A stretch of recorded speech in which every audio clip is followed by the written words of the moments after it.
Assalamualaikum warahmatullahi wabarakatuh. Ketemu lagi bersama NJK Channel. Di sini akan saya melanjutkan contoh-contoh soal latihan P3K mapel TKJ untuk teknis informatika ya. Baik, kita sudah membuka soalnya. Ini ada 10 soal lanjutan yang kemarin. Jadi kita jawab sebisanya, nanti kalau ada kesalahan kita akan mengkoreksi jawabannya. Oke, nomor 1, pasif splitter direkomendasikan dipasang pada sentral atau gedung pelanggan kota, pemukiman padat, pedesaan, dan perumahan. Di sini saya jawab sentral atau gedung pelanggan. Oke, nomor 2, pada teknik atau metode hierarchical token bucket atau HTP terdapat tiga parameter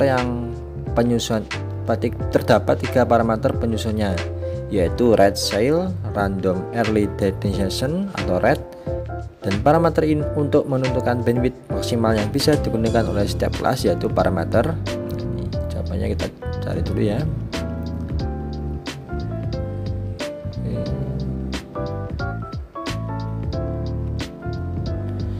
Saya jawab latensi ya. Berikutnya nomor 3. Berikut ini merupakan fungsi utama bandwidth kecuali sebagai pembatas jumlah data yang bisa dikirim, B sebagai pembatas kecepatan pengiriman data, C sebagai pelindung atau keamanan jaringan, D sebagai pembatas kecepatan transfer data, E sebagai jalur pengiriman data. Nah, ini antara B dan E ya. Kecuali ini kita jawab B.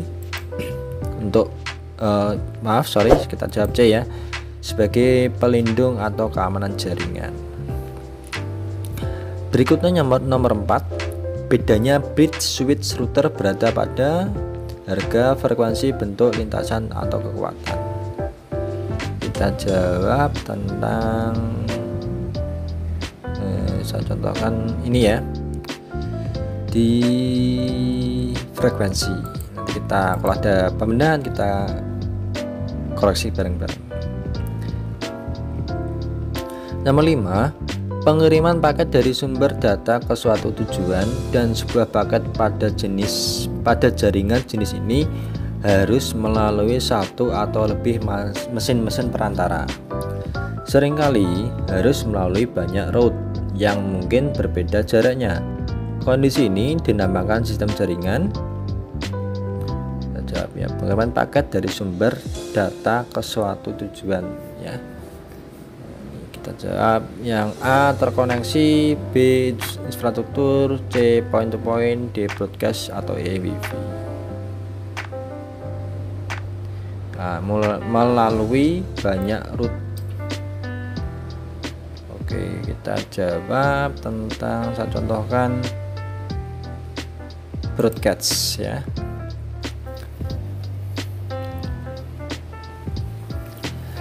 Oke, nomor 6. Berikut ini jenis-jenis VLAN kecuali manajemen VLAN, valid VLAN, data VLAN, default VLAN, voice VLAN. Jenis-jenis VLAN. Nah, kita jawab kecuali ya, B, yaitu valid VLAN. Nomor 7. Melakukan konfigurasi pada router OS MikroTik dapat dengan mudah dilakukan dengan menggunakan aplikasi ya, ini untuk router ya, ada SSH server, LANet, Windows, Winbox, dan DNS. Untuk konfigurasi ya, jadi menggunakan Winbox. Nomor 8. Terdapat banyak teknik manajemen bandwidth yang digunakan untuk mengatur bandwidth. Teknik ini yang berfungsi untuk mengatur pembagian bandwidth secara hierarki yang dibagi-bagi ke dalam kelas sehingga mempermudah pengaturan bandwidth disebut teknik. Oke, kita jawab Queue Dynamic, Queue Tree, Hierarchical Token Bucket atau HTB, Simple Queue atau Class Based Queue atau CBG. Kita jawab C ya, Hierarchical Token Bucket. Nomor 9. jalur komunikasi yang berdasarkan pada transmisi data dalam paket-paket yang memungkinkan data dari berbagai alat pada network untuk berbagi kanal komunikasi yang sama secara serentak disebut switch, circuit switching, point-to-point, packet switching, atau list line. Ini jalur komunikasi yang berdasarkan pada transmisi dalam paket-paket yang memungkinkan ya. Oke, kita jawab tentang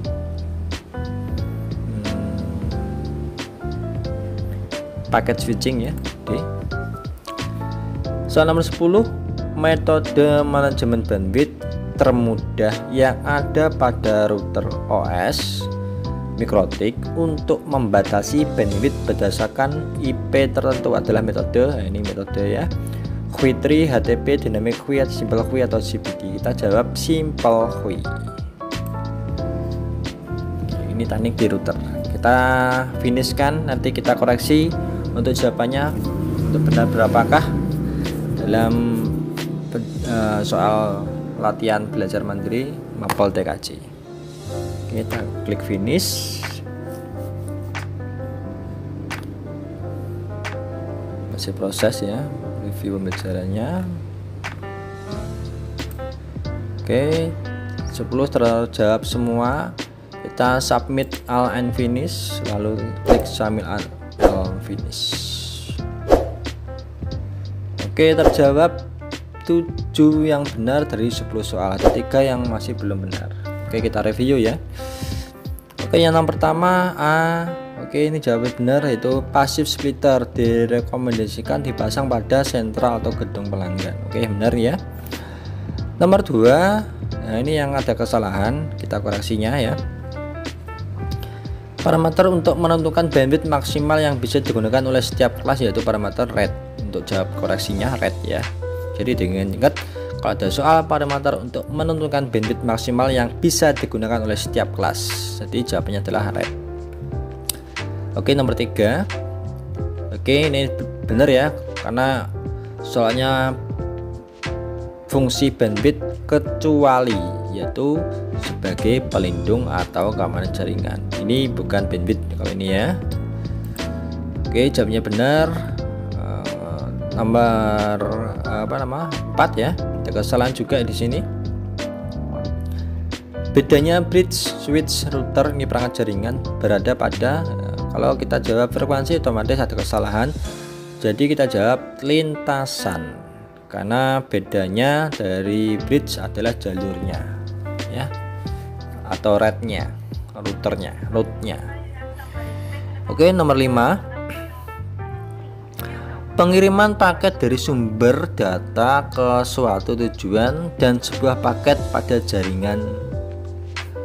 Nah, jenis ini harus melalui satu atau lebih mesin-mesin perantara. Nah, ini dinamakan dengan sistem jaringan. Kalau broadcast ada kekeliruan karena broadcast itu permintaan ya. Jawabnya adalah C, point to point. Jadi kita ingat-ingat untuk hasilnya nanti untuk soal ini. Nomor 6. Ini berikut ini jenis VLAN kecuali. Jadi kecuali berarti kita jawab valid VLAN karena nggak ada nih untuk perintah dari jenis-jenis VLAN-nya. Yang ada hanya manajemen data, default sama voice VLAN. Oke, nomor 7. Ini aplikasi OS router ya. Jadi biasanya kita buka menggunakan aplikasi Winbox. Oke, sudah benar. Kalau Telnet biasanya untuk mengupgrade OS dari router kita. Oke, nomor 8. Nah, ini ada teknik untuk berfungsi mengatur pembagian bandwidth secara hierarki. Ini kuncinya, hierarki. Jadi kita jawab hierarchical token packet. Jadi jawabnya benar C ya. Nah, nomor 9. Jalur komunikasi yang berdasarkan pada transmisi data paket-paket yang mungkin data dari berbagai alat network. Nah, ini untuk komunikasi serentak, jadi menggunakan paket switching. Soal yang terakhir nomor 10, metode manajemen bandwidth yang ada pada router OS. Kita biasanya kalau men-setting namanya simple QI. Oke, di sini sudah tertera koreksi jawaban yang salah ya. Ada 10 soal terjawab 7 yang benar. 3 masih ada kekeliruan. Jadi cukup sekian dulu untuk pembelajaran kali ini. Nanti kita akan share kembali latihan-latihan tentang mapel informatika. Di sini saya koreksi tentang pelajaran teknik komputer dan jaringan. Oke, cukup sekian dari saya. Jangan lupa like, subscribe, dan komen. Terima kasih. Saya akhiri. Wassalamualaikum warahmatullahi wabarakatuh.